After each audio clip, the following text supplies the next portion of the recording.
Hello and welcome back to the Tennis Podcast. My name is Brandon. It's not. Oh, sorry. I was reading the wrong part of our script. I'm actually Nick. I'm Nick, and I am a hot dog pervert. Okay. I'm Brandon. I'm not Nick. I'm Brandon. Not a hot dog pervert. Now we know you're off script. This is the podcast where this is a dark true crime podcast. Oh, hang on. Wrong script again. This is a podcast where Brandon and myself come and one of us has a top 10 list and the other tries to guess. And I have the top 10 list this week. Brandon does not know the topic and he will try to guess on the spot along with you. What did you call them in our pre-production meeting? Fucking nerds? No, fucking nerd. Hang on. Yeah, fucking nerds is what I have written down that you said. I would never say that. I said listeners, like some other podcasters. Or creators. I'm very uncomfortable with the word fan. Why? Well, for one, I think fan denotes some sort of adoration that we are completely undeserving of. But listener is something you can do really casually without much emotional buy-in. Well, it's also a fact. They are a listener if they're listening. Yeah. They might not be a fan, but they are definitely a listener. Brandon, how was your Valentine's Day? Uneventful. Cool. We don't do Valentine's Day at my house. Is that like a agreed upon thing or just it goes without saying? It is agreed upon, but every year someone asks me, are you sure your wife is agreeing upon it? Neither one of us are too into to Valentine's Day. We don't like walk around crapping on it or right puffing out our chest about it. But no, we don't. I'm sure your wife is able to puff out her chest because when you inflate her and deflate her. Sure. I have an entire inflatable family. Entire inflatable? I went to my inflatable kindergartner's Valentine's Day party today. And got and everyone's just like looking at you at the side of their eye like, who is this man with the inflatable child? Keep those scissors away from my son. I love it. I mean, he's a hemophiliac. I want to explore the inflatable child. Inflatable family. Inflatable family. So in your everyday life, is it known to you that your family's inflatable or are you in denial? There's two sides to every coin. So I know that they're inflatable, but I figure that's just why they're so easy for me to take care of and tend to.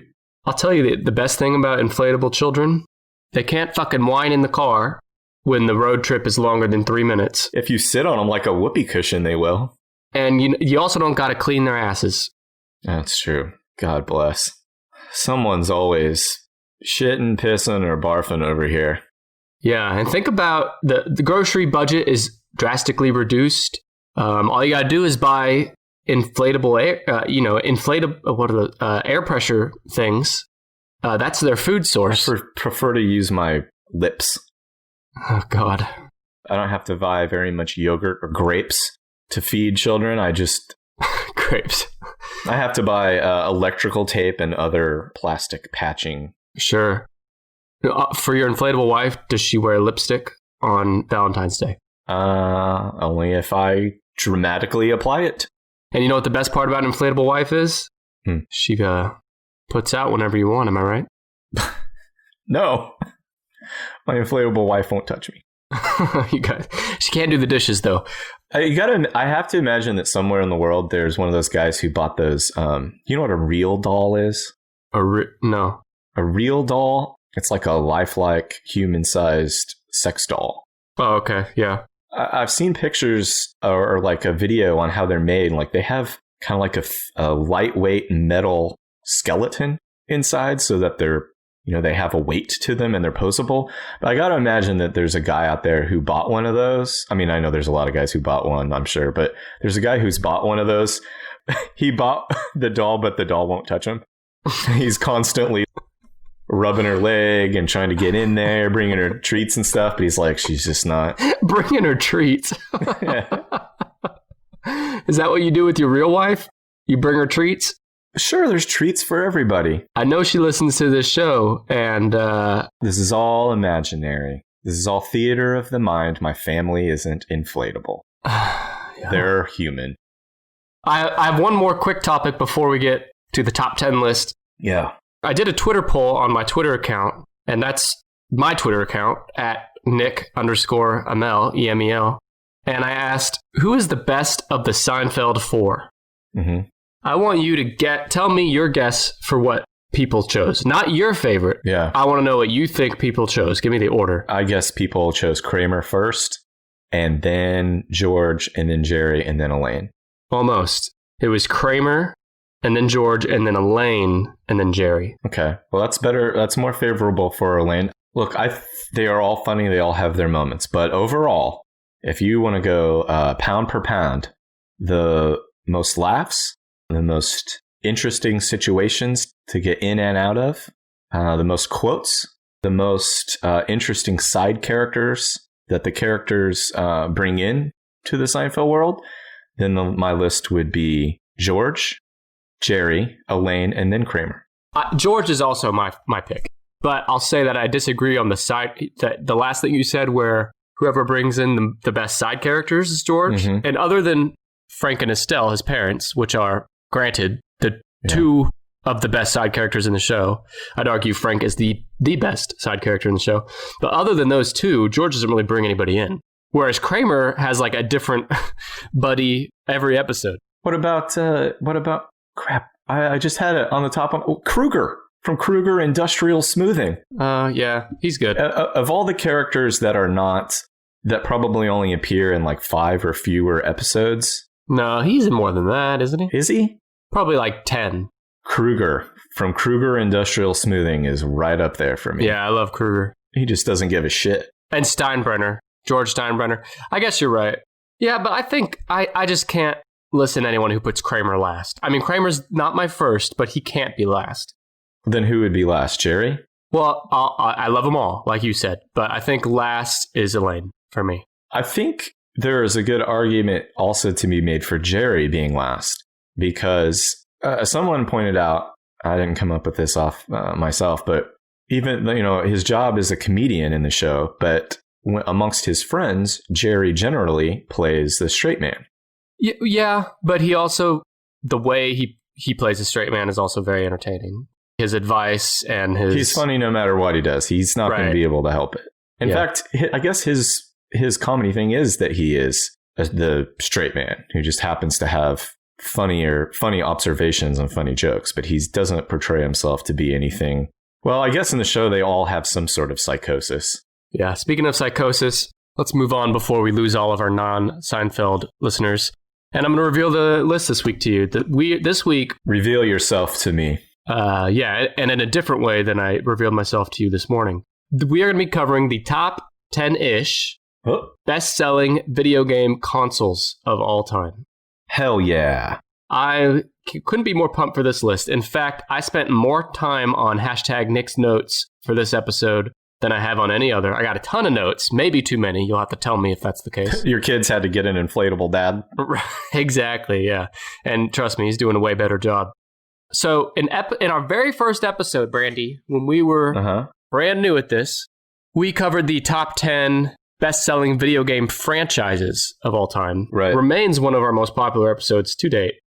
One of my favorites to record. Yeah. I love the subject of video games. I love the subject. Any subject that is widely shared pop culture, I think is going to be fun for us and fun for our inflatable listeners.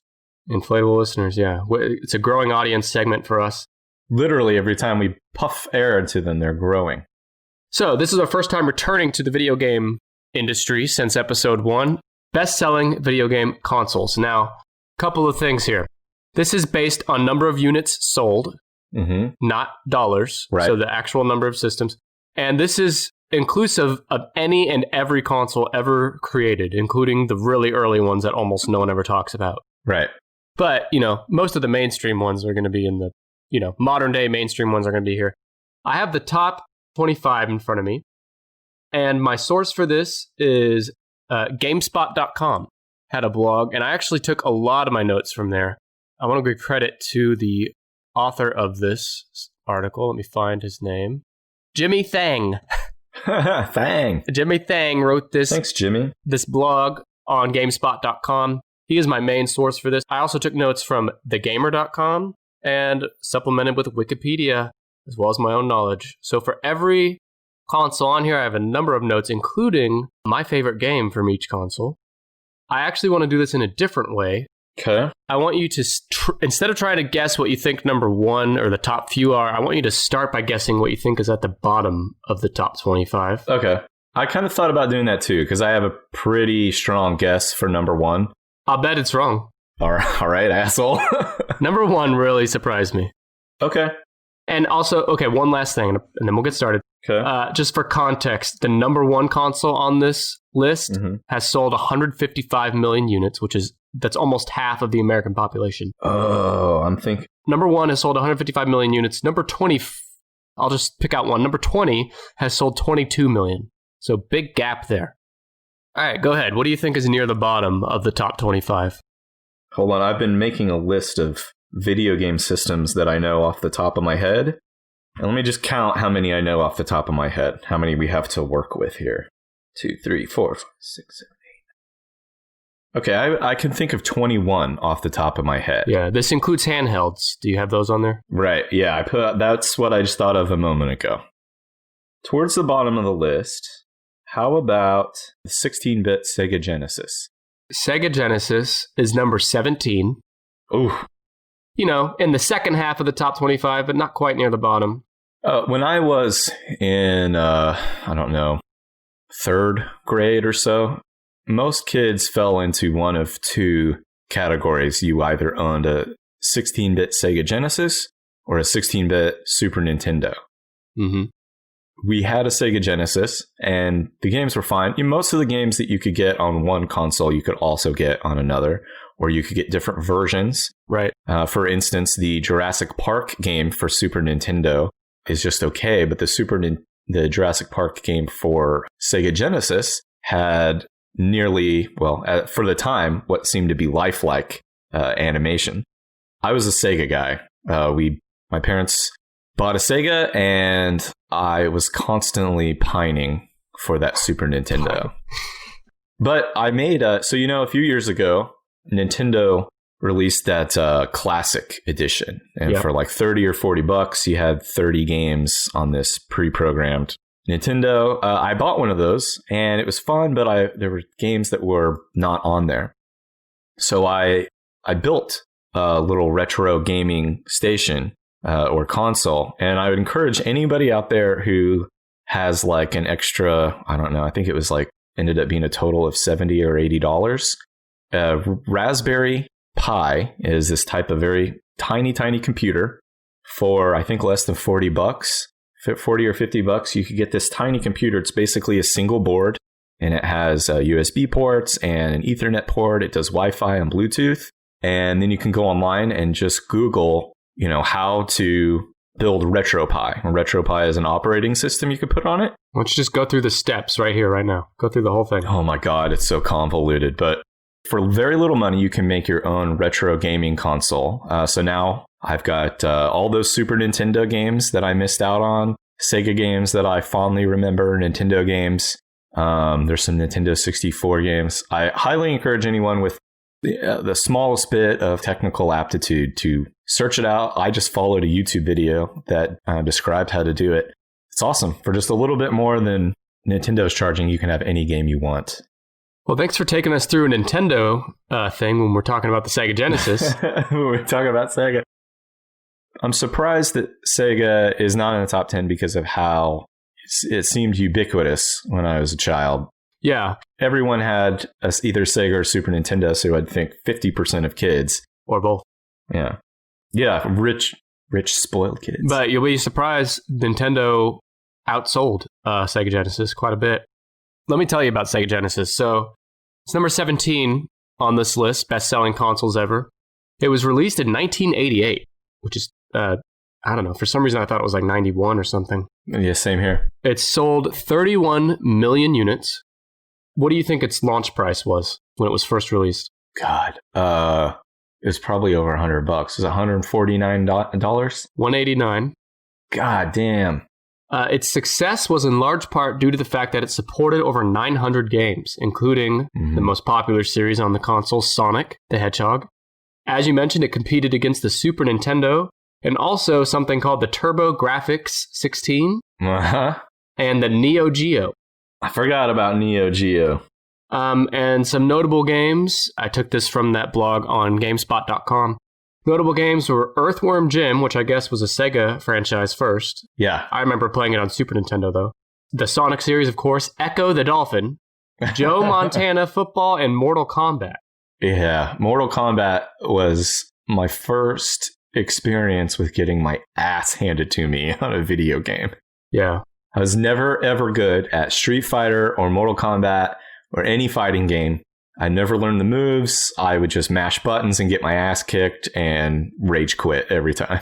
Rage quit. I was good at solo player, and I would think I'm good. I would like beat the story mode, and then I'd play against a friend and get my ass kicked. Yeah, well, that's how I do with games now. I'll play Grand Theft Auto or Red Dead Redemption and think I'm Billy Badass, and then I get online and what do those kids do? A 360 no scope? I love how you call them kids when, I mean, sometimes they are kids, but sometimes they're like 28. Well, it is a kid to you, I guess. It's a grandkid to you. So yeah, Sega Genesis was also like one of the first times I knew, and your thumbs are not up to par, bro. Brandon's thumbs, great for sticking them up his own ass, but not great for Sega Genesis. Great for hitchhiking. What's your favorite Sega game on the Sega Genesis? Mine is Sonic. I gotta go with the original Sonic. I can't remember which Sonic was, but the one where they introduced Tails. I think that was 2, but I'm not positive. Yeah, probably like Sonic and Tails, or I just recently played it the other day. Do you have the Sega Genesis? No, I mean it's on that RetroPie system. Oh. I have quite a few Sega games loaded up on there. I tried a lot of games that I wasn't even aware of as a kid or wasn't able to get my hands on, and there are some games that are just brutally difficult for a controller that only has 3 buttons. The games, there are a series of Star Wars games, the original trilogy, and then there's an Indiana Jones and the Last Crusade game, and they are the Indiana Jones game. I've never gotten past the first level as an adult man. The thing about it only had 2 or 3 buttons because most games had like combos you had to do with the buttons, and because the internet wasn't super popular back then. She had a friend or a Nintendo, what was it called? Nintendo Power Magazine. Yeah, which you wouldn't use for a Sega game, but no, still. Yeah, okay. Sega Genesis 17, that is the highest Sega console on this entire list. Interesting. How about the GameCube? The GameCube is number 20. God damn. What? Is that low? Yeah.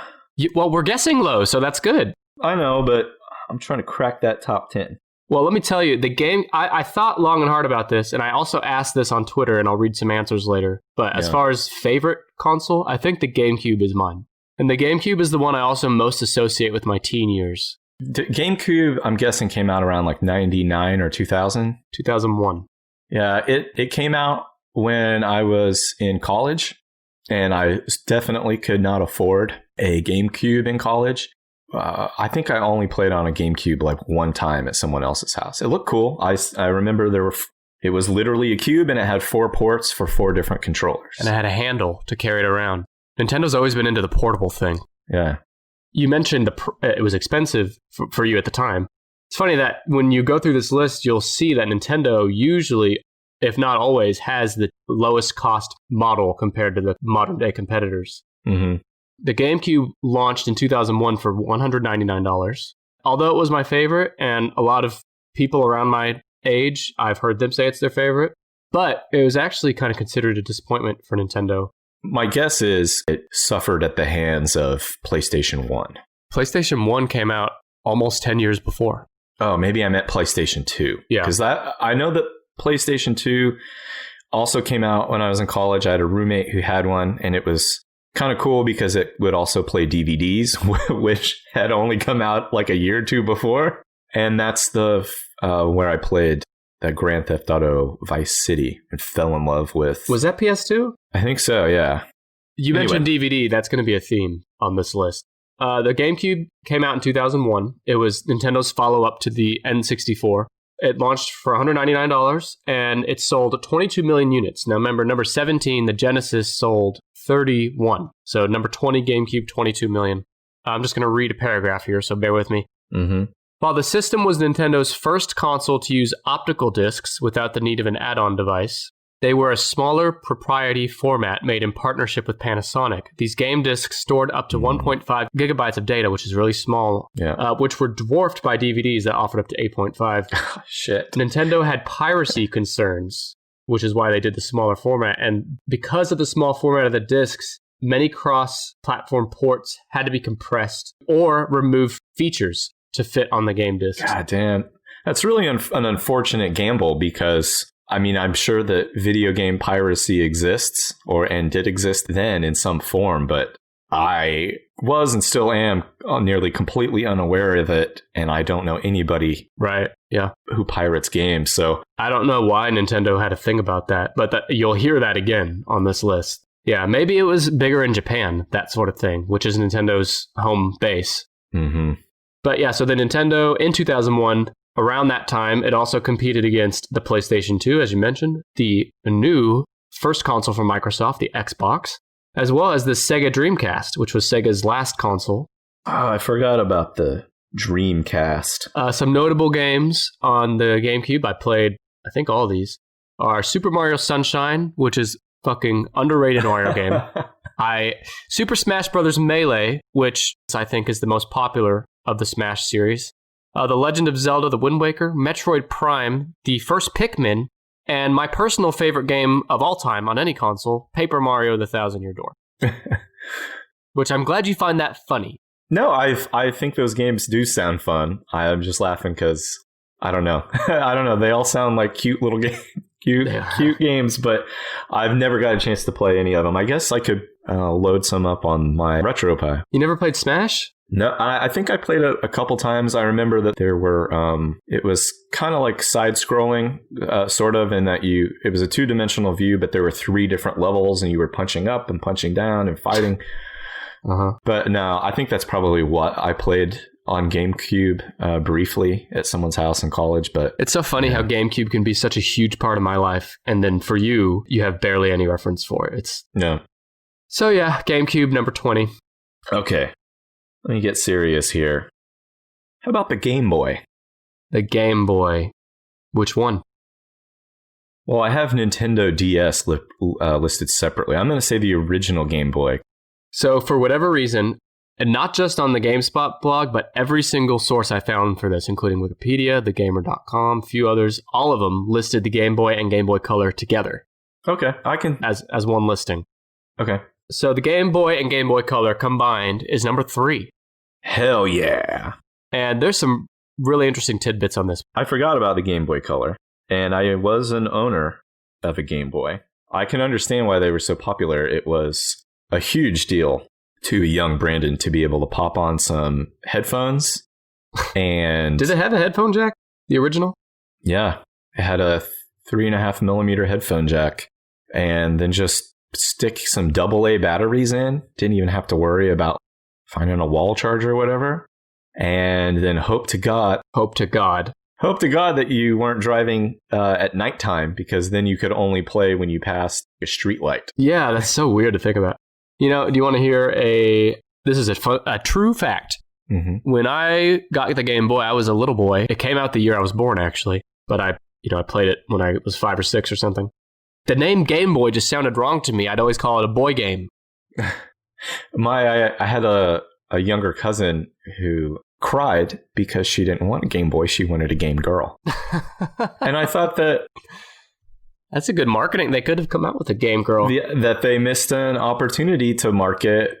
And maybe they did at some point. I don't know. I don't think so. I think if we're finding out anything already, is that the world of video games and consoles is much wider and more varied than any one person's experience probably allow for. So yeah, maybe there was a Game Girl at some point. Yeah. A boy game. I love to game some girls.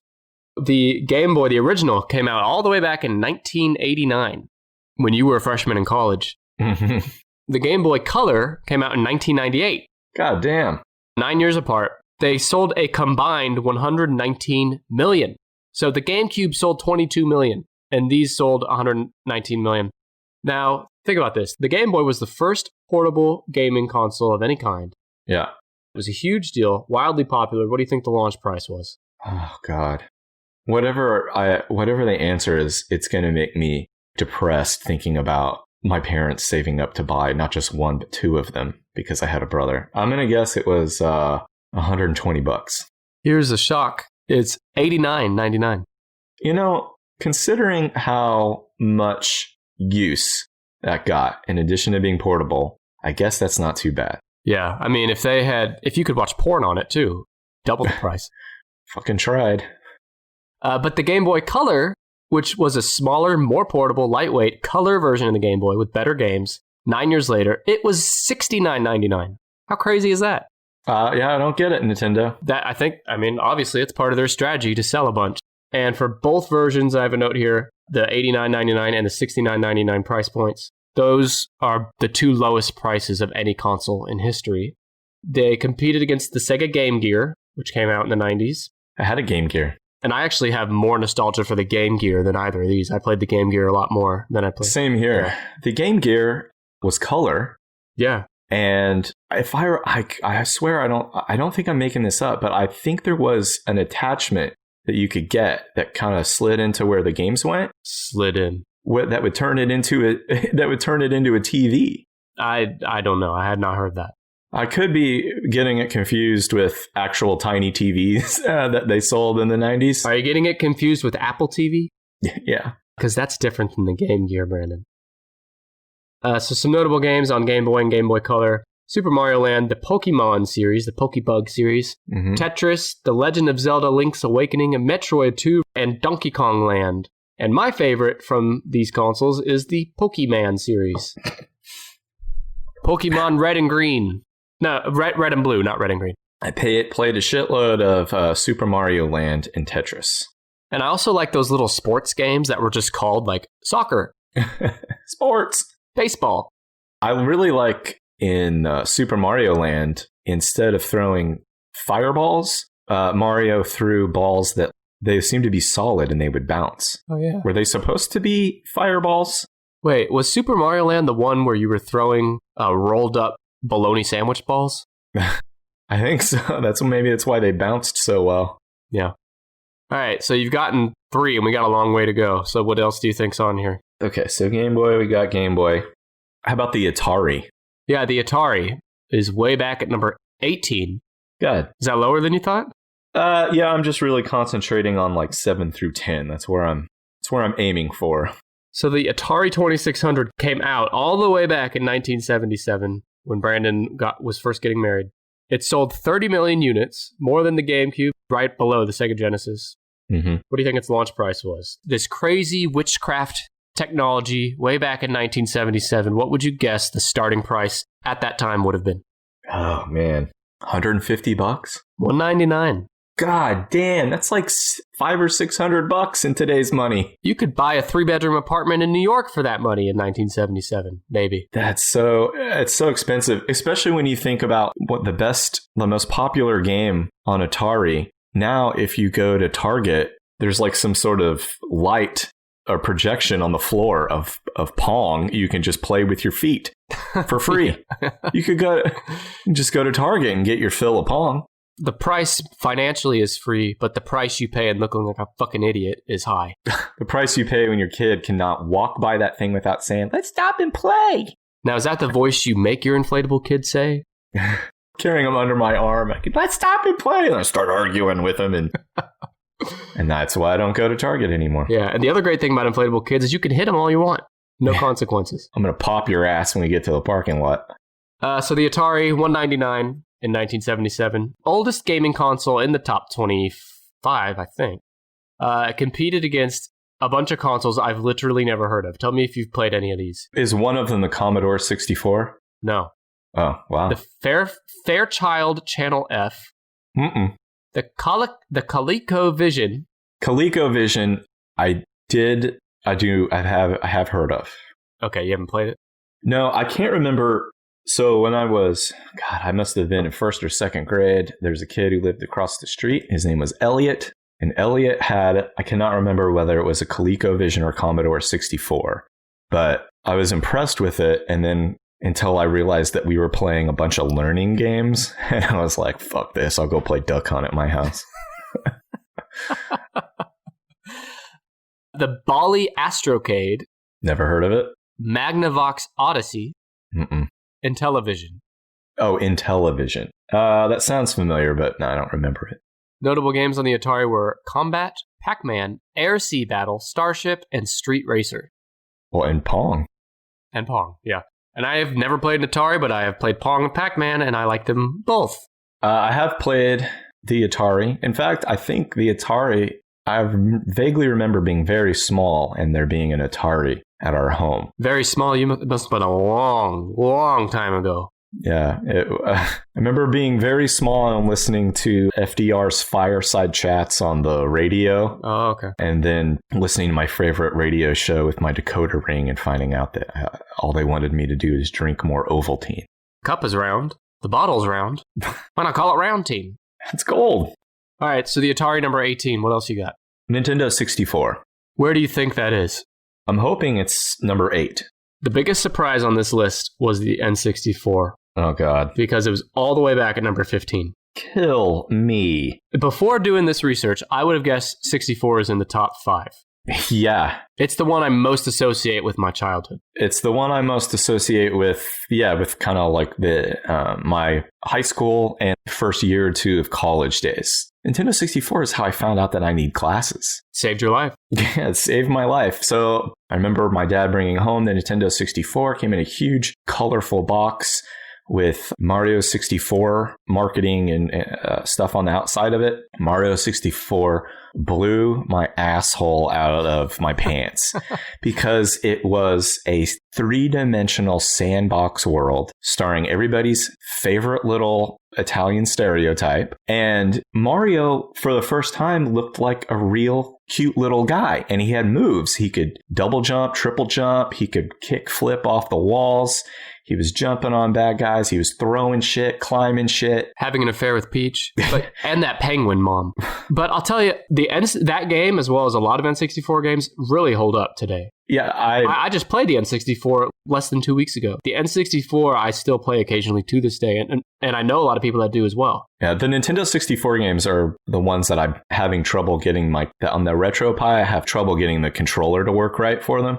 And that was probably my biggest disappointment, is that I wanted to play Mario 64 again, and I can't get the controller worked out. But I would gladly go through and get all, 120 or 164 stars? Yeah, 120 stars. Mario 64 is one of my favorite games of all time, but we got that, and then around then is when GoldenEye 64 came out. And if you are too young or whatever to remember, that GoldenEye was a lot of people's first foray into multiplayer shooter. The graphics at the time seemed incredible. Now they're pretty laughable, but anyway, I faked sick on a Friday so I could stay home and play GoldenEye all day. Wow. Then about halfway through the day, I didn't have to fake sick anymore because I had some sort of eye problems from staring at the TV, and I got actually sick and had to start wearing glasses. What's your teacher's name? What? I was going to get your teacher's name or your principal's name so I could report you all these years later for faking sick. I think they're all dead now. Oh, wow. Well, the N64 holds up really well. And I am frustrated with Nintendo because they have the Switch, and they won't, on their online eShop, they won't release any classic N64 or GameCube games. N64 came out over 20 years ago. The GameCube's going on 20 years, and we still don't have those games in the eShop. It seems like they're just leaving money on the table, because that would be another factor in influencing me to buy a Switch. The ability to buy and play Mario 64, GoldenEye 64. Well, they had a lot of those on the Wii U. Yeah, and there's a Star Wars game called Shadows of the Empire that came out on the Nintendo 64. And it was, I mean, maybe there's others who feel that it was a shitty game, but I loved it. And I played the hell out of it. And I would love to play that game again, but unless I can figure out how to get my RetroPie controller worked out, or Nintendo starts selling those games somehow, never going to get another chance. They will eventually. It's just a matter of time. It's just a matter of how much time. But I think you could buy Super Mario 64 online through the Wii U, and it was like $10 or something like that. The amazing thing about the prices for these games is when the Nintendo Entertainment System, the 8-bit, pixelated, simple, some might say kind of crappy compared to today's games. If you bought a game like, I'm trying to think of a game that for Nintendo Entertainment System that sounded cool, but actually sucked. Almost any game that was made after a movie. So let's say the Batman movie game for Nintendo Entertainment System, be all excited to get it. You would pay $60. I remember at the time, and $60 at that time. It's like $1,000 now. Yeah. $60 for a shit game. And then you get it home and be like, this is the hardest thing I've ever played. This game sucks ass. Yeah. I can't play it. I can't beat it. This is no fun. And it costs $60. Well, I have a great story about getting frustrated at games that I'll save. But I'm glad you brought that up because the N64 had something working against it on this subject. What's up? So it came out in 1996. It sold 33 million units, not much more than the Sega Genesis. What do you think its starting price was? $100 or $250. No, just $199. Let me. I'm going to do a little bit of reading here. Bear with me. While the N64 was more powerful than the PlayStation, which it competed against in many ways, it was ultimately held back by its cartridge format. Yes. Which couldn't compete with Sony's 650 megabyte CD-ROM solution.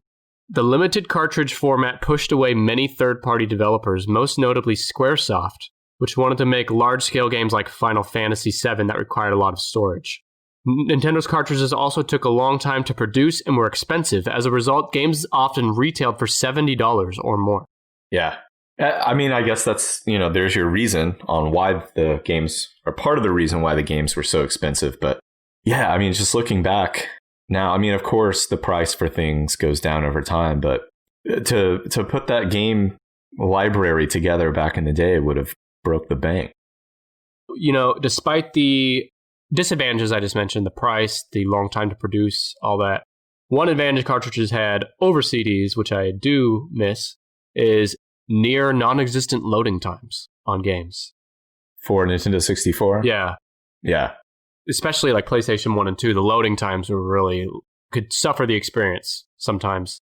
Here's another fun note about the N64. It was one of the first consoles to support 4 controller ports without the need of an adapter. And the system ended up becoming a local multiplayer party machine. That's what they used to call me in high school. That's a quote. No, they didn't. And I don't believe that for a second. Yeah. No, they didn't. And like I said earlier, I mean, me and my friends still play the N64 to this day. And yeah, it is a party machine. Yeah. In freshman year of college, we played a lot of NFL Blitz. Yes.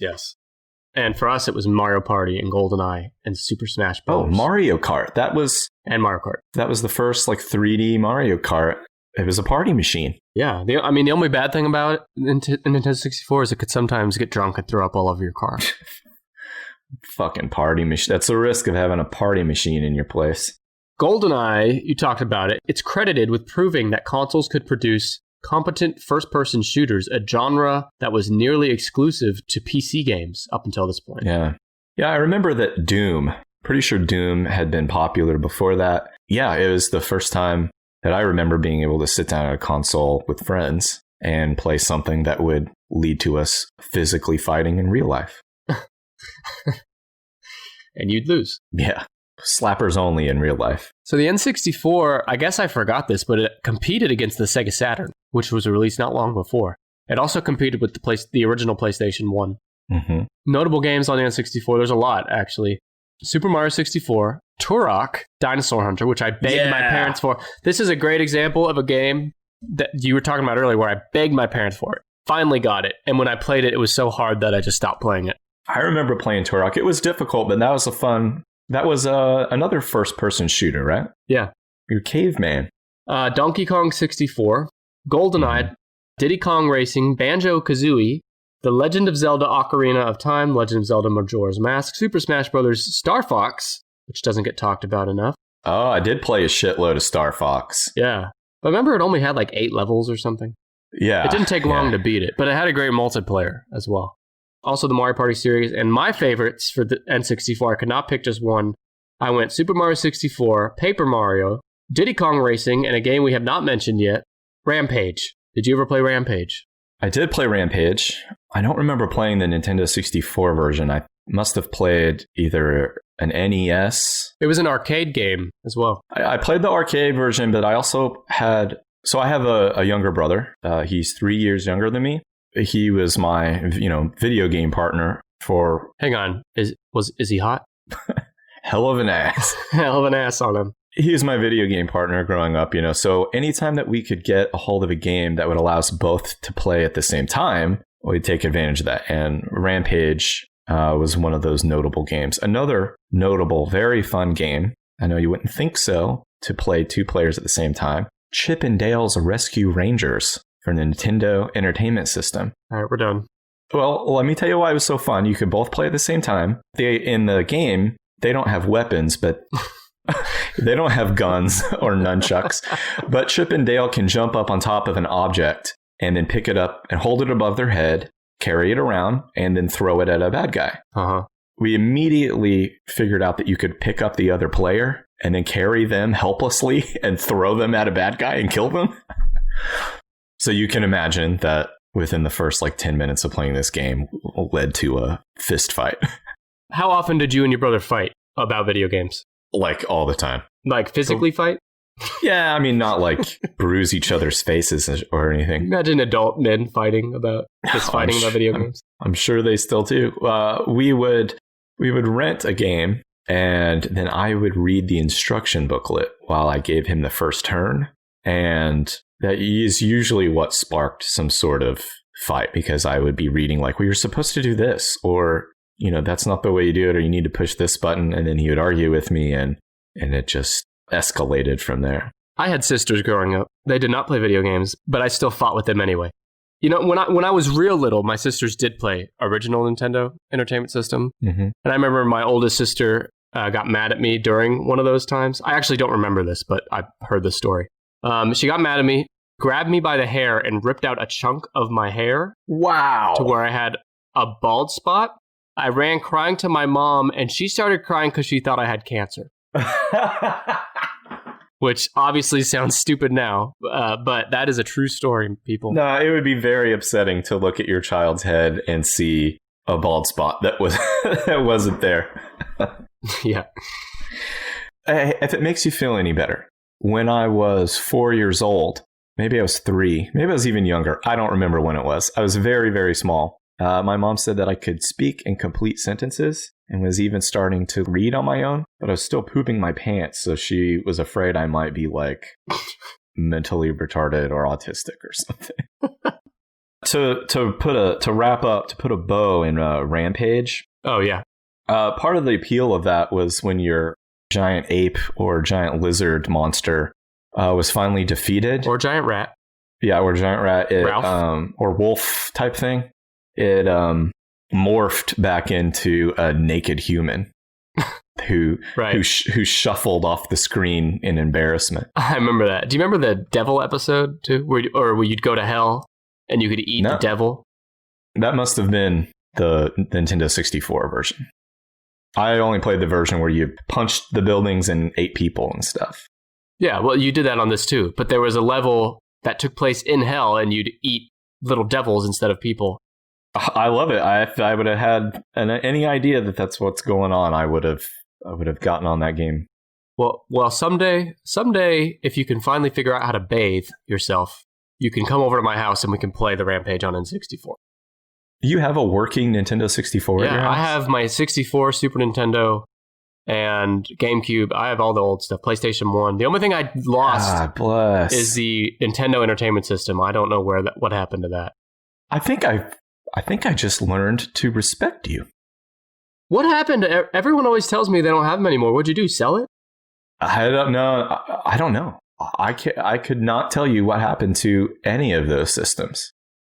I mean, I could tell you what happened to the ones that I owned as an adult. Like when I was done with my Xbox 360, I think I sold it or traded it in somewhere. Same thing with my PlayStation 3. But see, do you agree that with the Xbox in particular and the newer PlayStations, 20 years from now, there's not going to be the same level of nostalgia as we have now for the 90s stuff. And it's because the games are also it's all a series that carries from console to console. And most of the big games now are available on both Xbox and PlayStation, and sometimes the Switch as well. Yeah. There's just Yeah, some magic is lost there.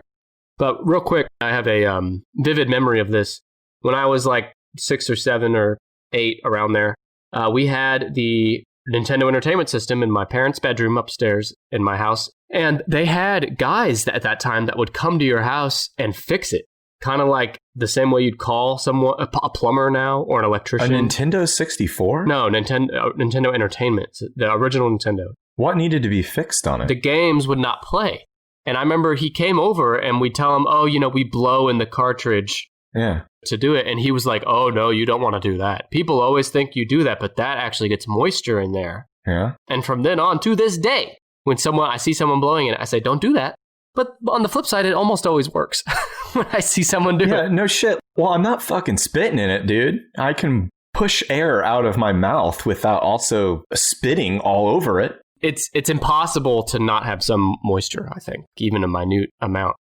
Kind of like it's impossible for you to not leave a slime trail wherever your butt goes. Gross. Let's take a quick break. I promise it'll be quick, but we want to read a few iTunes reviews. Mm-hmm. Because on this show, we're all about the fans, Brandon. We have a lot of fans. Listeners. Inflatable fans. And real. And when you rate and review us on iTunes, also known as Apple Podcasts, no matter what that review says, we are going to read it on this show. And I have 2 I want to read real quick. The first one comes from the host of the This Myth Again podcast. Mm-hmm. They say, fresh hot podcast. These guys took the idea of listing top 10s, mixed in the fun of a guessing game, added a sprinkle of comedy, then topped it with a heaping scoop of banter. Then they popped it in the oven and baked it at 350 and made an entertaining and interesting podcast. You might even say it's well done. I loved that they stuck with a theme the whole time. Yeah, if only you and I could keep a consistent theme. Mm-mm. That's the This Myth Again podcast. I have one more here that comes from the After the Snap pod. And they say, this is a yes in all caps. Brandon, Nick! Exclamation points on both of those. Change nothing. The format is amazing. Keep the laughs coming! Does After the Snap refer to Avengers Infinity War? Let me look them up real quick. After the Snap is a virtual refugee camp for everyone affected by Thanos' snap and other depressing sci-fi stuff. Cool, that sounds fun. Yeah, I've not listened to you yet After the Snap, but I will do so. I'm writing it down. Yeah. In my Brandon's bullets. All right, let's get back to the list. We got a long way to go here. Do I only have number 3 from the top 10? Yes. Okay. Well, then let's get serious. PlayStation 2. Hang on, I wanted to ask you something before you said that. Okay. You said earlier you're pretty confident in what you think number 1 is. What did you think that was? I thought number 1 was Nintendo Entertainment System. No, it's not even in the top 10. Get the fuck out of here. It's not. Nintendo? Not there. There are no Nintendos in the top 10 that's not a handheld. That is shocking. Like, it's just shocking to me. I told you. PlayStation 2 is number 1. And some of the facts on this are going to blow your ass away.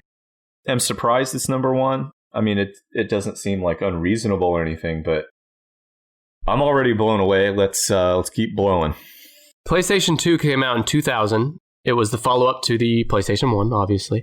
It sold 155 million units. The PlayStation 2, which came out around the same time as the GameCube, sold 155 million units. The GameCube sold 22 million. That's what? It's like 4 or 5 or 6 times as many as the GameCube? Yeah. Just insane. Came out in 2000. Starting price was $299. I don't think a PlayStation console's ever come out for less than $299 at launch. Mm-mm. So here's some hashtag Nick's notes about this. Ultimately, the PlayStation 2's leg up on the competition was its sheer library size. The console produced well over 2,000 games, which I think is a record for a single console. Mm-hmm. The console also had backward compatibility with most PlayStation 1 games, which was a very rare feature at the time. Yeah, I remember that. You mentioned DVDs. This was the first console to support DVDs. It would play DVDs and CDs. Right. Which, in addition to enabling games with larger assets, compared to the N64, for example, it allowed the PS2 to play DVD movies. This is what blew me away the most. PlayStation 2 was in production until 2013. That's a 13-year lifespan, and it was still being produced even after the PlayStation 3 and 4 had been released. Where was it produced at? I don't know. Like developing countries?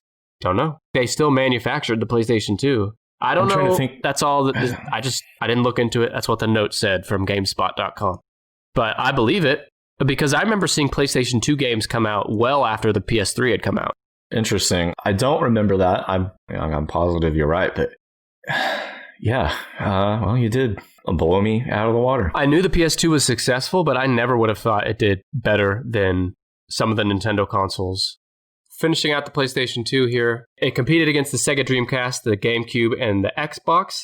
Notable games, Final Fantasy X, Metal Gear Solid 2 and 3, Twisted Metal Black, Silent Hill, Jak and Daxter. I never played that, but I remember the commercials.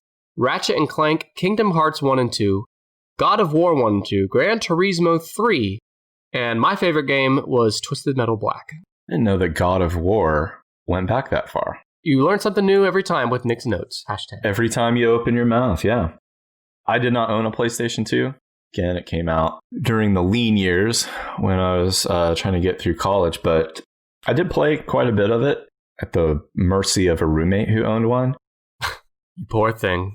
As I mentioned before, it's where I was introduced to the Grand Theft Auto universe with Vice City. Yeah, I played Grand Theft Auto 2 I think it came out on PlayStation 1, but I played it on the PS2.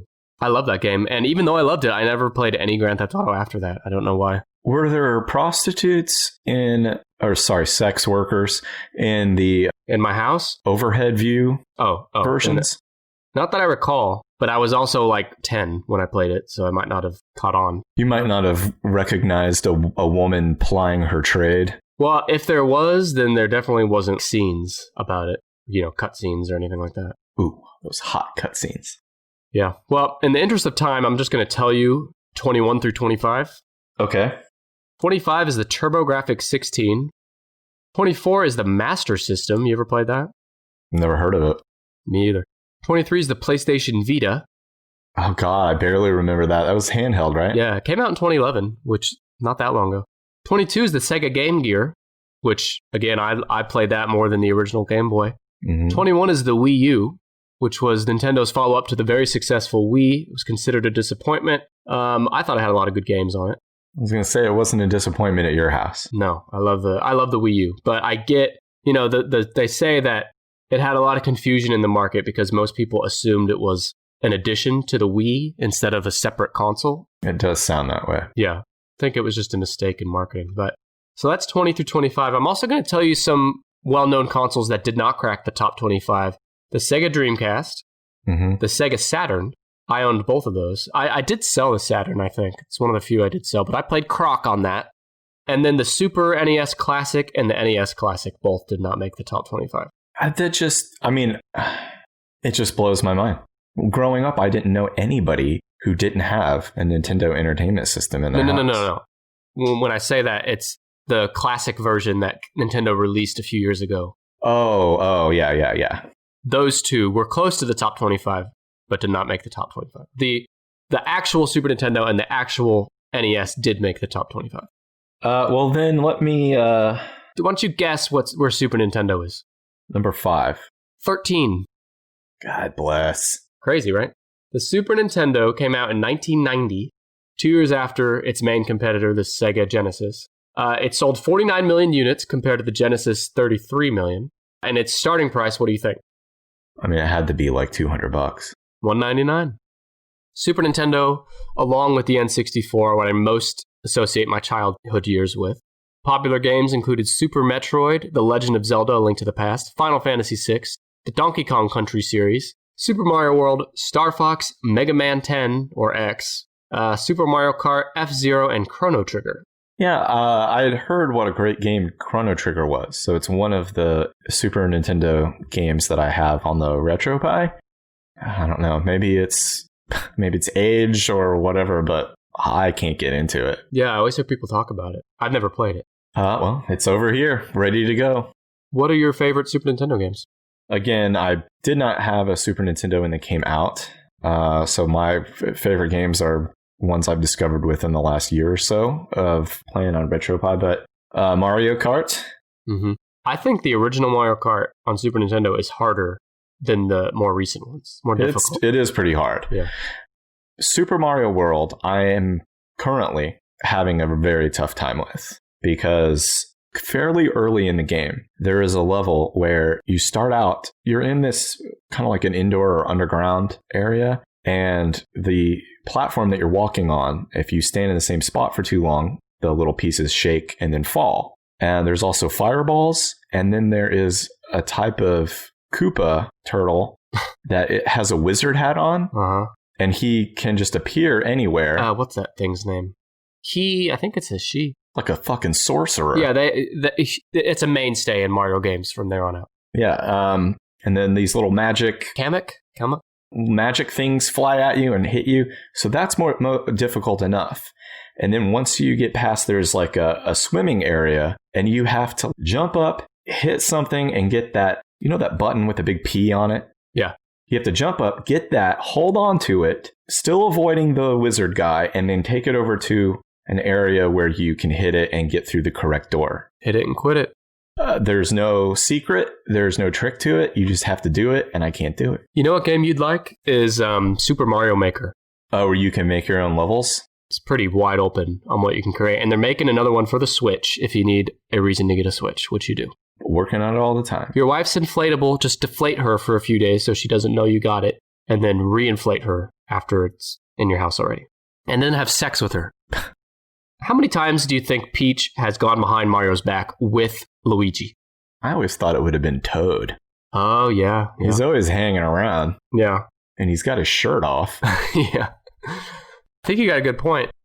And we know she's done it with Bowser several times by now. She can't seem to keep herself from getting Bowsered every once in a while. Oh, boy. So Super Nintendo, what about the NES? Do you think that sold more or less than the Super Nintendo? Oh, actually, before we do that, my favorite games on the Super Nintendo, Super Mario World, NBA Jam. Yes! 2 games we have not mentioned. Primal Rage, which was one of those games I begged my parents for. They got it for me, and I played it religiously. I remember that. It's fighting dinosaurs, right? Oh, yeah, and apes.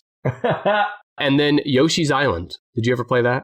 It's when you were a bunch of Yoshis, and you would you had to carry baby Mario around. Yeah, I have it. And if he fell, he cried. Yeah. I have it. That's a great game, too. Yeah, to go back to NES. More or less than Super Nintendo, you think? I'm going to guess more.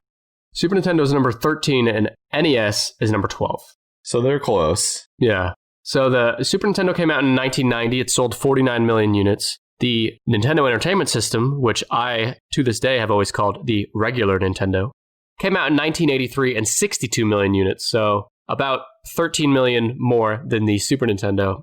And it also came out at a starting price of $199. I did not know it came out in 1983. I did not see it until I remember I was in 2nd grade. I was over at a friend's house, and he was like, check out this shit. And he whipped out his dick? He fired up Super Mario Brothers, and I was flabbergasted. I had seen, video game systems in the house before, but they were crappy. They were Ataris and whatever that kid Elliot had, Commodore 64. And of course, arcade games were just, they were full color and they had more dynamic images, but they were an arcade game. How am I going to get that in my house? And he just pushed this button and this little red light lit up. Then it was a full color game. And it was surprisingly easy. That first level is designed, to teach you how to control Mario, what Mario can do. And after running through that level a couple times, I had an itch that only Nintendo could scratch. It's a shame you betrayed Nintendo after the N64 and never played it again. So the itch must not have been that great. The NES helped pull the North American video game industry out of a 2-year crash and was a big success. The system sold more than 62 million units and was bolstered by notable games like The Legend of Zelda and the Super Mario Bros. Series. It sold much more than the Atari and the Sega Master System. Yeah, that's the NES. My favorite game was Kirby's Adventure. We've got those Kirby games on the RetroPie. Those are fun. My favorite game on the NES was Super Mario Bros. 3. Oh, yeah. That actually probably is my favorite. There's just a lot of levels, a lot of little hints and tricks. Stands up to this day. I've played it within the last year. There's also Baby Donkey Kong on there. Let's round out the top 20 here. Okay. Do you want me to just tell them to you? Yeah, please. So number 20, which we have already talked about, was the GameCube. Number 19 was the Xbox. Was a direct competitor with the GameCube. Came out in 2001. Again, I can't believe it. That it's that low? I mean, I believe it, but I would have guessed it was in the top 10. The top 10 is dominated by one console maker. So the Xbox released in 01. It sold 24 million units, had a starting price of 300. And this is what I found very interesting. It was sold at a loss and greatly fell short of matching the sales of the PS2, which again is the number one on this list with 155 million units. So again, GameCube, 22 million. Xbox, 24 million. PS2, 155 million. It just blows my mind. But compared to the competition, the Xbox became a haven for more Western games and first-person shooters, the latter of which were relatively rare for consoles at the time. Halo. Yes. The house that Halo built. Yep. I never owned an Xbox.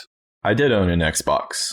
I'm not like, married to Xbox versus PlayStation, but I did own an Xbox 360, and now I use an Xbox One. I do have an Xbox One. But I did have a PlayStation 3. So in between, I did switch, and I loved the PlayStation 3. And there are times when I wished I had picked a PlayStation 4, such as when the recent Spider-Man video game was released exclusively to PlayStation 4. Huh. It's an amazing game, or looking game. I don't know. I haven't touched it. It's a huge open world sandbox Spider-Man game that looks incredible. It's the first worldiest of first world problems is that I have an expensive gaming system, but I can't play my favorite Spider-Man game on it. The Xbox One, which I do own, is number 14 on the list. God. Low for you?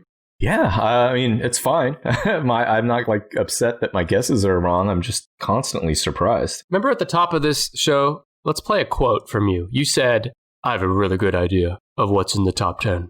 Yeah, my ideas were shit.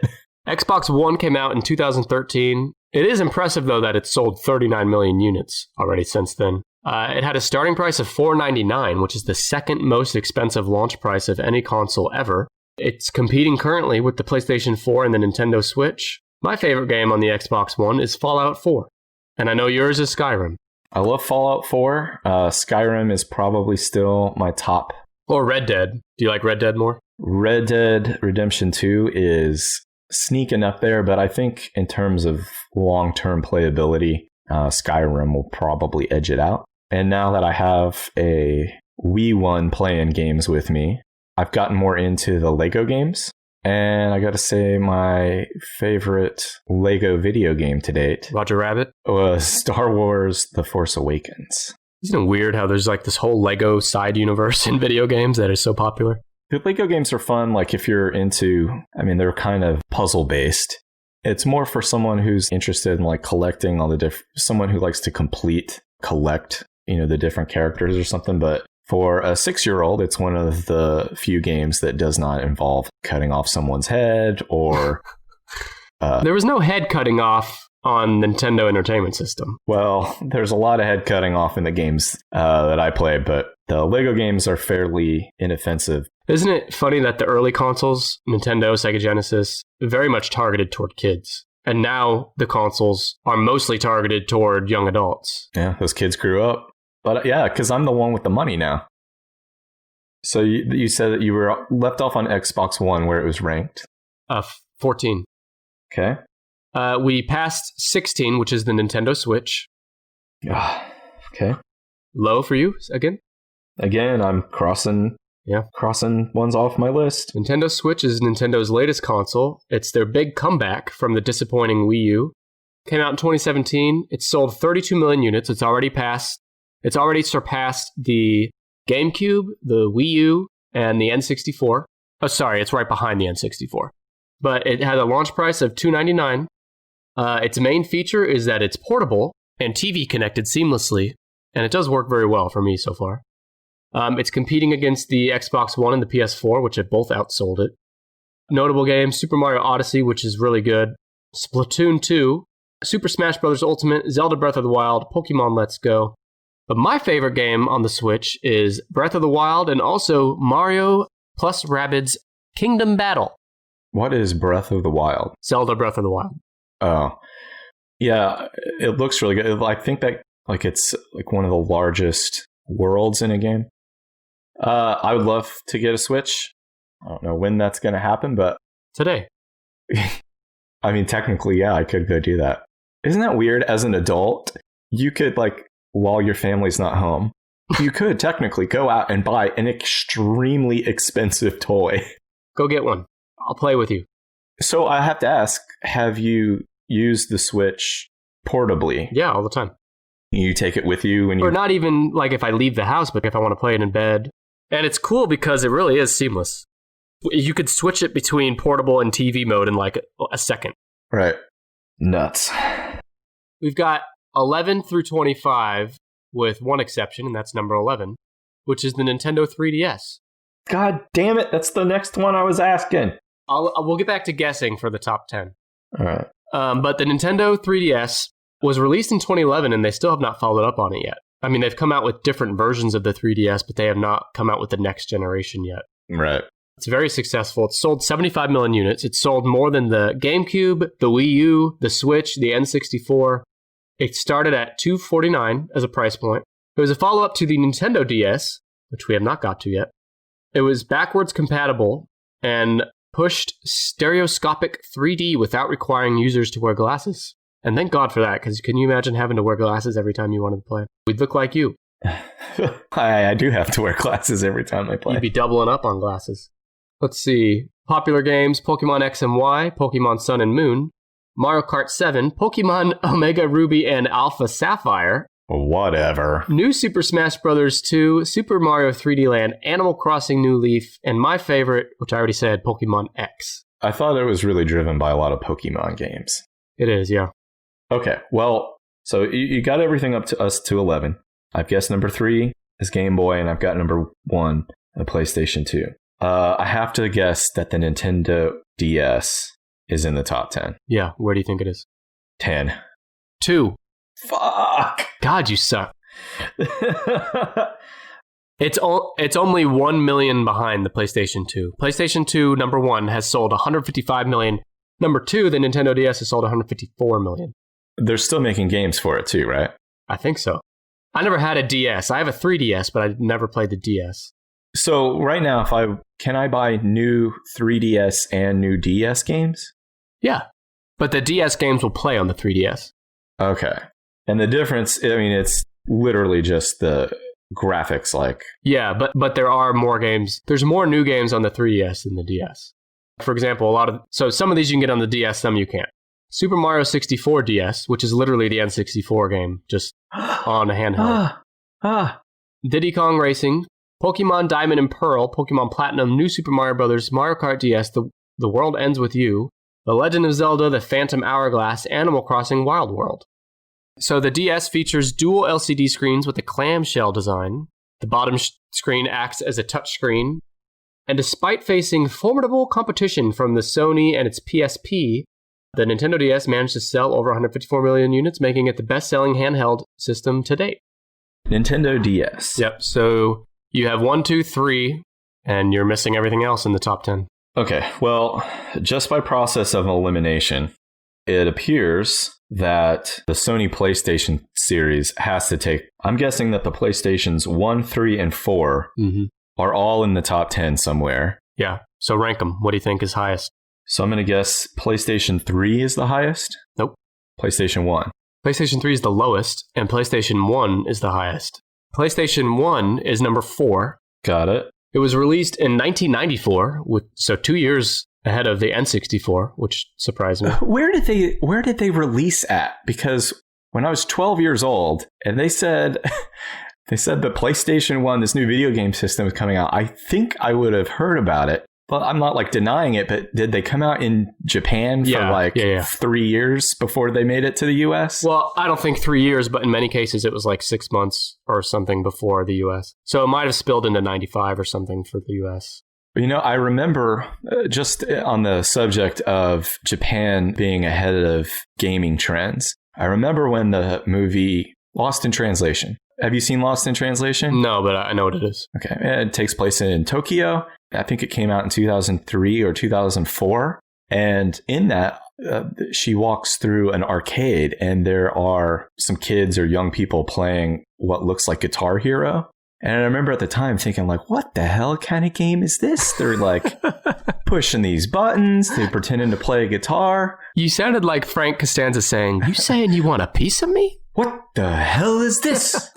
I said, what the hell is this? And then a couple years later, Guitar Hero 3 is one of the most popular games in America. Yeah, maybe. That popularity quickly waned. But yeah, I originally saw it in Japan and was like, well, that'll never catch on here. Well, much like you're guessing on this list, you were way off. No shit. PlayStation 1 released in 94, 103 million units, started at $299.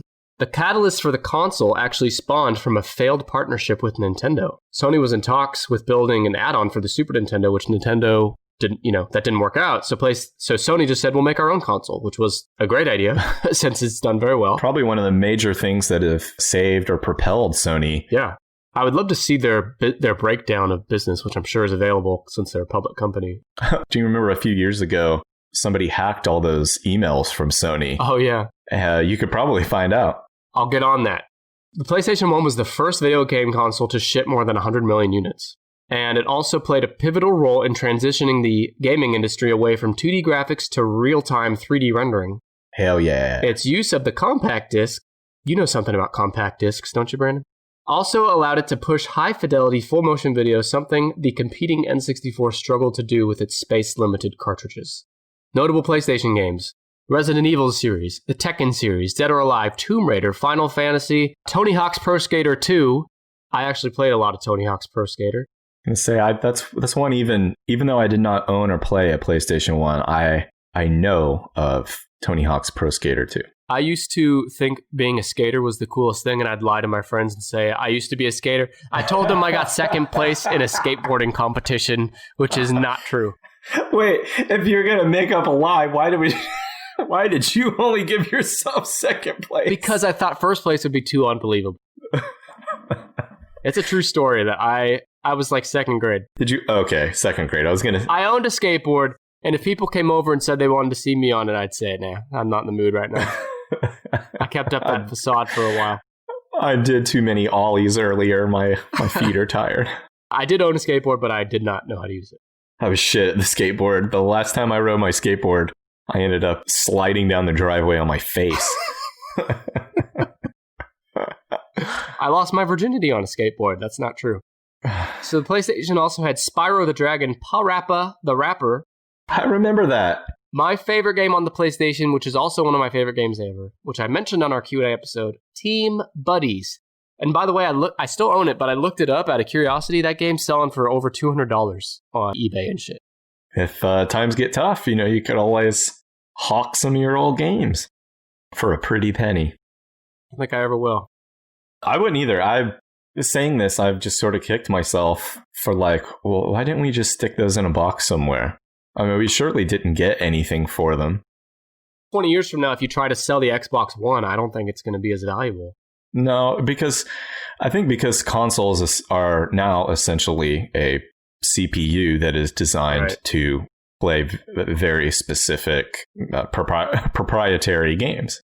All right, so PlayStation was number 4. PlayStation 4 is number 6. That's surprising considering it just came out. 2013. Yeah, it is impressive. Oh, fuck. 2013 is when the PlayStation 4 was released? Do you got a hearing problem? I know, but I'm just like, I swear it was like 3 years ago. 2013. All right. It's sold 94 million units since 2013, which is incredible. It started at $399. It competes against the Switch, the Wii U, popular games Kingdom Hearts 3, Red Dead Redemption 2, Spider-Man, Resident Evil 2, Grand Theft Auto 5. And I have never played a PlayStation 4. I've never even held a controller in my hand. Same here. I've not touched the PlayStation 4. And I've held a lot of things in my hand, including today, including during recording this show. I've held a lot of things in my hand, Brandon. A lot of things. But not a PlayStation 4 controller. I want to play that Spider-Man game. All right, and then the PlayStation 3 is number 8. It was released in 2006. It sold 84 million units. This was the most expensive console ever released. It had a $599 price tag for the 60 gigabyte version, $499 for the 20 gig. Yeah. And it was the first console to have a Blu-ray drive. And listen to this. According to this blog on GameSpot.com, the PlayStation 3, which could play Blu-rays, was priced at about the same. It was priced cheaper than most standalone Blu-ray players when it launched. Which you can now buy for $20. Yeah, God, just crazy. And this was, I didn't know this, but the CPU was controversial among developers for how difficult it was to program. Did not know that. And the PS3 was the first PlayStation system to support HDMI and 1080p output. Yeah, I did switch over from Xbox to PlayStation 3. I mean, now that I'm, hearing these facts about it, I'm like, God damn, I paid $500 for 20 gigabyte of space. But the experience itself, the gaming system and the games that I played on it were all stellar. I don't have anything against the PlayStation systems. For instance, when I was choosing between a PlayStation 4 and Xbox One, I have two friends. I have two friends who play video games like regularly, and they were both Xbox One owners. And then since then, one friend has switched over to the PlayStation 4, and the other is screwing around on this Switch thing all the time. You gotta get yourself a Switch. Do you remember how huge and bulky the PlayStation 3 was? The original? Because they came out with a slim version, but when it first came out, it was huge, remember? Yeah, I mean, I think it's probably the same size or similar size to how big my Xbox One is now. Or how big your butt is. Yeah, I mean, it looks like you have a big fat Blu-ray DVD combo thing in your entertainment center. We're not done with PlayStation. They actually have one more entry on this list. It's got to be the PSP. PlayStation Portable, number 9, which is higher than the 3DS and another Game Boy that we haven't talked about. PlayStation Portable came out in 2004. It sold 82 million units, only 2 million behind the PlayStation 3. It had a starting price of $249. And in fact, other than the PlayStation Vita, PlayStation has never released a console, handheld or otherwise, that did not make the top 10. It featured multimedia capabilities with online connectivity. It was also the first and last handheld to use optical discs. Aha, I was going to say, I knew there was a reason why the PSP as a handheld was huge. Because couldn't you also... Yes, they used to make movies... Mm-hmm. Yeah, for the PlayStation Portable. Yeah. For like 3 weeks in the year like 2008, I think, I helped out my friend who's the manager at a GameStop store. That was where my sort of introduction, some of the like the PSP and the 3DS and the DS, that's where most of my knowledge of those comes from. Mm-hmm. And I do remember being like, it's nuts that this little game system has these special little movies just for it. Yeah, yeah. And you wouldn't think that would work based on Nintendo's screw up with the GameCube and those tiny discs. You'd think that they would have tried to avoid that, but yeah, whatever, it worked out. But the GameCube was a full-powered TV console using tiny discs, and this was a portable small console. You have less expectations, right, on a handheld. Gotta be a tiny disc. Just also interesting that it spun a tiny disc in your hand. Mm-hmm. Back when you used to have a CD, like a handheld portable CD player, they skipped all the time. That's why it was a big deal to have electronic skip protection. Just interesting that the PSP, despite having a spinning disc inside, didn't seem to suffer those same issues. Speaking of suffering, the biggest competition for the PlayStation Portable was the Nintendo DS, which was number 2 on this list. Mm-hmm. Also, competition was your Dick, which is also portable and could be played anywhere. But it shouldn't be. And you can also put little round discs on it. Number 10 is the Game Boy Advance. Okay, I had completely forgotten about the Game Boy Advance. I never hear people talk about the Advance, but I had one, and I bet I played the Game Boy Advance more than I played my 3DS, and I still own both. What was the difference between the Game Boy Advance and the Game Boy and the DS? So the DS has 2 screens and a touch screen. The Advance has 1 screen, and it's a wide screen. I remember. It was the biggest handheld screen up to this point. Okay. It was released in 2001 at a starting price of only $99, which just sounds insane now. It sold 82 million units, so it's like less than a million away from the PSP. Was it color? I have to assume it was color. Yeah, it's color. It had better graphics too than the Game Boy Color, which was its predecessor. 32-bit. It was roughly as powerful as the Super Nintendo and had backwards compatibility with the Game Boy and Game Boy Color. A lot of good games on that. Pokemon Fire Red, Leaf Green, Ruby Sapphire, Legend of Zelda: The Minish Cap, Final Fantasy VI Advance, Super Mario Advance. But my favorite games were Godzilla Domination. It was basically... Domination has an exclamation point on it. Domination! Godzilla Domination was basically Super Smash Brothers with Godzilla characters. It's actually really fun. I'm looking it up right now. And Bomberman Tournament. Bomberman Tournament was like a Pokemon game for Bomberman. You collected little creatures. Here's the cover image for Godzilla Domination with an exclamation point. It's rated E for everybody. Mm-hmm. And on the cover, it features Godzilla with extremely human-like arms. And his spikes on his back are all lit up, glowing, fiery. And he has just delivered a haymaker to what I have to guess is Mecha Godzilla. I see a flying saucer in the background and military helicopters, a tank in the foreground. Like, this game actually does look really badass. Yeah, and the battle maps were really big. It's not like Primal Rage where you're on a small little battle, or Mortal Kombat. I'm looking at him now. Yeah, Godzilla really dominates the landscape. The tallest buildings seem to come about to his waist, and he is... To his butt. He is yoked. This Godzilla is on steroids. His quads are bursting out of his lizard-like skin. Yeah. Maybe that's Jeff Bezos as a lizard person. Man, I wish some of these screenshots were larger. This game does look fun. Now you got to get a Switch and a Game Boy Advance. We only have 2 left. Number 5 and number 7, and I'm out of PlayStations. Mm-hmm. Wait, what about the Xbox 360? Yeah. Do you think that's 5 or 7? I'm guessing 5. You can't even get that right. It's 7.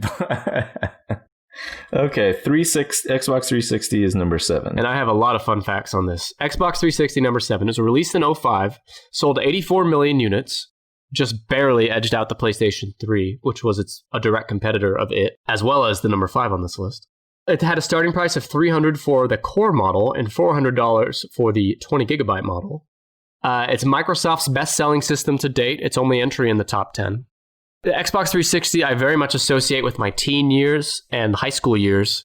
I never had one, but every single friend I knew had one, and I resented the Xbox 360 because at this time I had kind of grown out of video games, and I wanted to go do shit. And my friends wanted to play fucking Halo. And every hangout was a Halo party. And I'm like, can we go toilet papering or something? I mean, I had a 360 and I liked it, but when it comes to like a Halo party versus TP-ing, I'll take TP any day. So the 360 eventually became a popular living room entertainment center, supported streaming services like Netflix, supported CDs, DVDs, and the now defunct HD DVDs. Do you remember that? Oh, wasn't there a brief struggle between HD DVD and Blu-ray player? Yeah, HD DVD is long forgotten.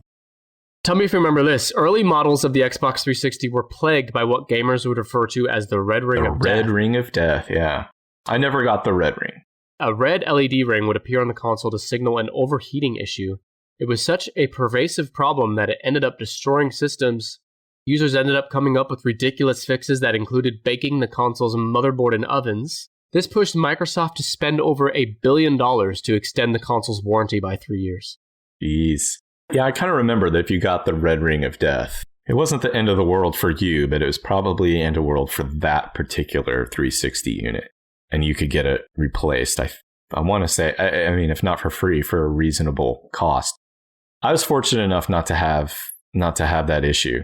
I did play the hell out of that 360, and because the Microsoft Store now offers some of those games as forward compatible with the Xbox One, I've revisited some of them, such as the first Red Dead Redemption. Mm-hmm. Or, I'm sorry, Red Dead Redemption. Red Dead Revolver, I guess, is the first in the series. And Lego Star Wars, The Complete Saga. That's also the system I played Guitar Hero 3 on when that was popular. Uh-huh. And it's also the system I had when Grand Theft Auto 4 came out. Yeah. Which you may remember is the one that took us back to Liberty City. Of course. I have an Xbox 360 story. I have a very good friend who is a listener of the show, and I will not name him by name, but he will know who he is, who was so into... All my friends were into the Halo series. I was like the only one that wasn't. Yeah. And he would get so frustrated at Halo that one time he ejected the disc from the console I like where this is going already. He went, grabbed a pair of scissors, and snipped the disc into a million little pieces to show it how angry he was at it. And what I love about the story... $60 game. He ended up going and buying another copy of it so he could play some more. He was so mad and he had such a sustained anger that he was able to take several minutes to snip it up. And I just imagine him cussing at it with every snip. Yeah, that's my Xbox 360 story. A mistake that I could have just as easily made. Halo games are, incredibly frustrating. I'm not good at them at all. I'm not good against other human players. I always played them on easy and I have no shame about it. Yeah. Well, I hope you were better at those than you are at Sidekick hosting a podcast. Last entry on this list, and then we can finally be done. I'm really surprised you have not brought this up yet. Is it a really obvious one? Yes. Is it the Xbox One? No. Come on. It's the best-selling TV console for Nintendo ever.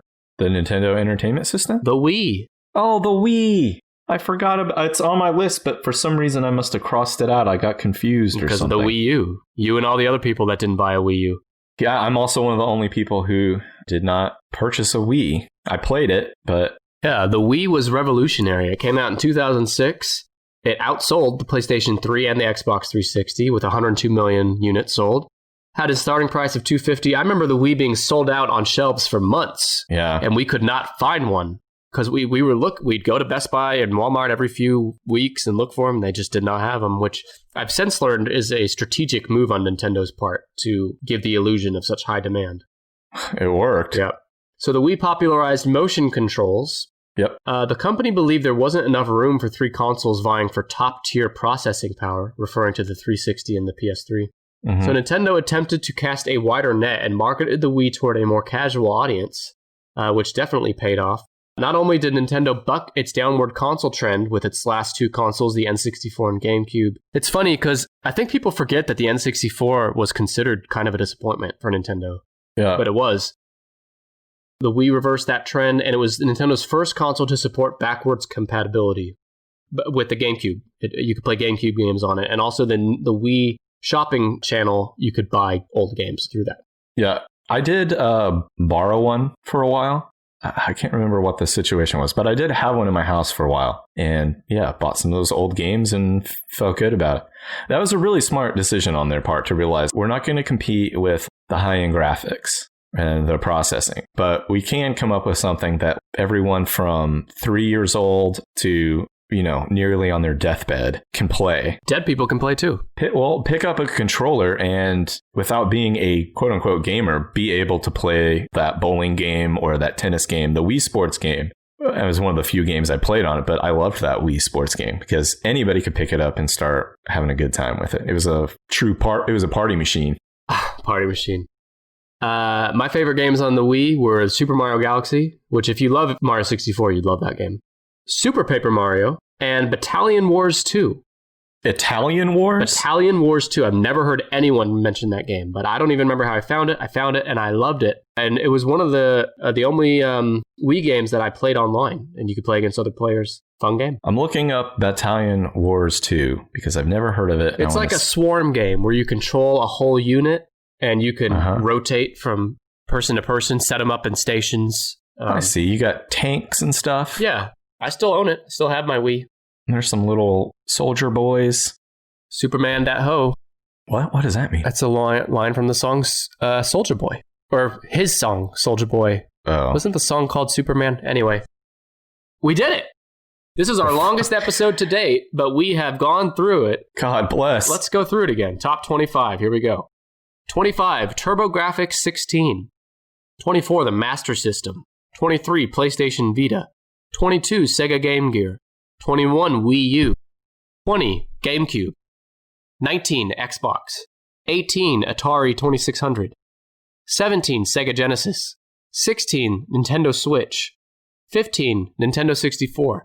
14, Xbox One. 13, Super Nintendo. 12, Nintendo Entertainment System. 11, Nintendo 3DS. 10, Game Boy Advance.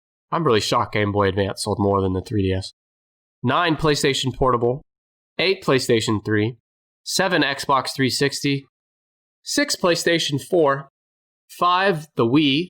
4, PS1, 3, combo of Game Boy and Game Boy Color, 2, Nintendo DS, and 1, the PlayStation 2. Whew. God bless us. I deserve a smoke after that. Hey, I just found out that our beloved Game Gear owes a lot of its success or creation to the Master System, Sega Master System. Because I looked up Master System, I'd never heard of it. Yeah. And it looks like it was a competitor to the Nintendo Entertainment System. Anyway, I guess the work done on that was transferred over to the Sega Game Gear.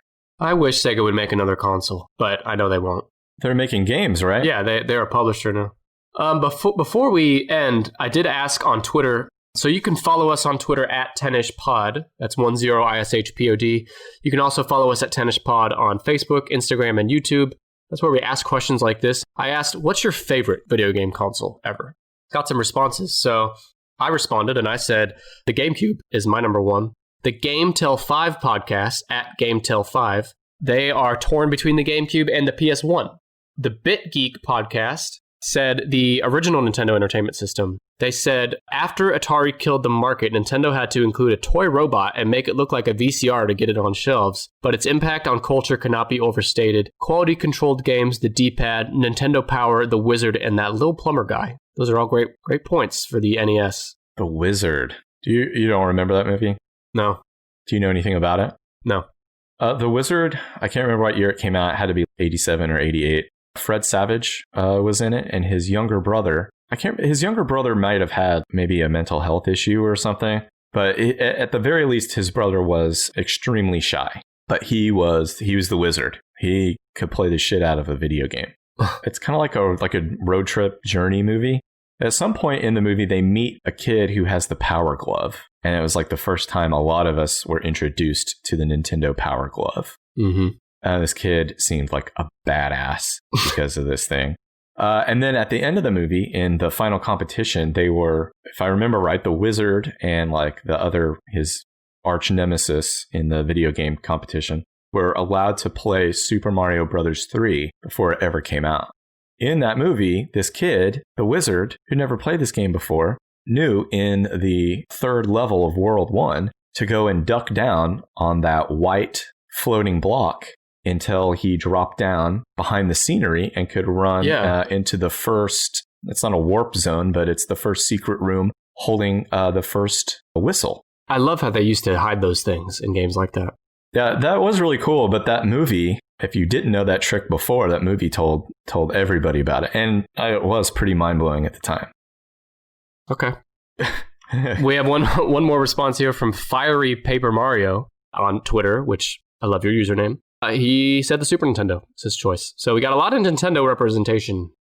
So my favorite video game system of all time, probably a tie between the Nintendo Entertainment System, for the same reason most people have said here before, for the amount of nostalgia and time I spent in my childhood playing it. But then, this is going to be kind of lame, but then also just the Xbox One, because that's the one I have right now. It holds the most like immersive and visually appealing games that I've ever played. Just because it's got games like Skyrim or Red Dead Redemption 2 that look beautiful and are immersive. You can play the hell out of them.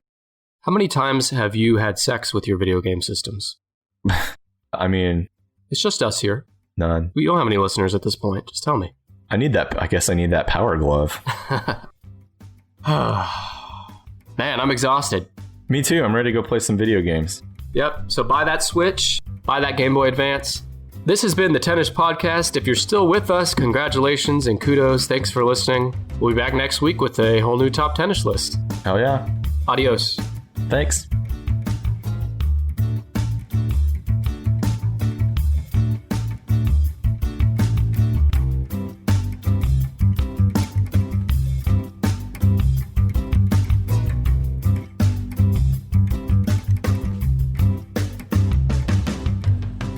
We'd like to thank Kevin MacLeod for his song Hackbeat, which we found on incompetech.com for the official Tennis Podcast theme.